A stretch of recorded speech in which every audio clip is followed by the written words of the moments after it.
ரீசெண்டா தளபதி அவர்களுடைய கடைசி படமான ஜனநாயகன் படம் ஒரு ரீமேக் அப்படிங்கிறது தெரிய வந்தது. நிறைய பேர் டீகோட் பண்ணி போட்டுட்டு இருக்காங்க. இதை பார்த்ததுக்கு அப்புறம் நிறைய விஜய் ஃபேன்ஸ் வந்து இது ரீமேக்கா, அண்ணனோட கடைசி படம் ரீமேக்கா அப்படின்னு நெஞ்சு பிடிச்சிக்கிறாங்க. ஏன்டா உண்மையாலுமே நீங்களா விஜய் ஃபேன்ஸா இல்ல இந்த லாக்டவுன் கிட்ஸா? ஏன்னா விஜய் அவர்களோட கெரியர்ல அதிகமான ஹிட் நிறைய நல்ல படங்கள் ரீமேக் படங்கள் தான். நீங்க கில்லி அப்படிங்கிற ஒரு படம் 2000ல விஜய் அவர்களோட பெரிய ஒரு மார்க்கெட் ஓப்பனிங்கா இருந்த படம் கில்லி தான். அதுக்கப்புறம் ஓகே 2 படமும் ரீமேக். அது மட்டும் இல்லாம அவரோட கரியர்ல 11 படங்கள் தெலுங்குல இருந்து மட்டும் ரீமேக் பண்ணிருக்காரு. இப்ப இந்த படத்தோட சேர்த்தா 12 படம். அதே மாதிரி இவரோட படத்தையுமே 13 படங்கள் அவங்க ரீமேக் பண்ணிருக்காங்க.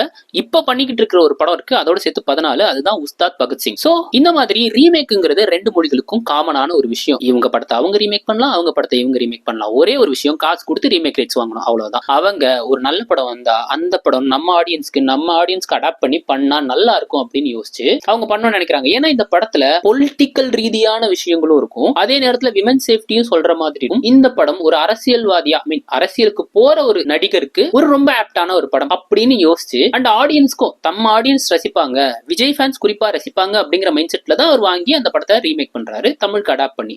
இதை பாக்குறதுல உங்களுக்கு என்ன பிரச்சனை? உதாரணத்துக்கு சொல்லணும்னா தெலுங்குல இருந்து ஒரு டைரக்டர் வராரு, தெலுங்குல இருந்து ஒரு ப்ரொடக்ஷன் ஹவுஸ் வருது, அவர் வந்து இங்க ஒரு படம் பண்றாரு. அந்த படம் என்ன கண்டென்ட் ஒண்ணுமே தெரியாது. உண்மையா அந்த படம் நல்லா இருந்துச்சான்னு சொல்லுங்க. அப்படி தெரியாத ஒரு ரவையை கொட்டி ஒரு உப்மாவை கிண்டி கொண்டு வந்து கொடுக்கறத விட ஆல்ரெடி நல்லா போன ஒரு கேசரிய கிண்டி கொடுக்குறாங்க. சாப்பிடுறதுல உங்களுக்கு என்னையா பிரச்சனை?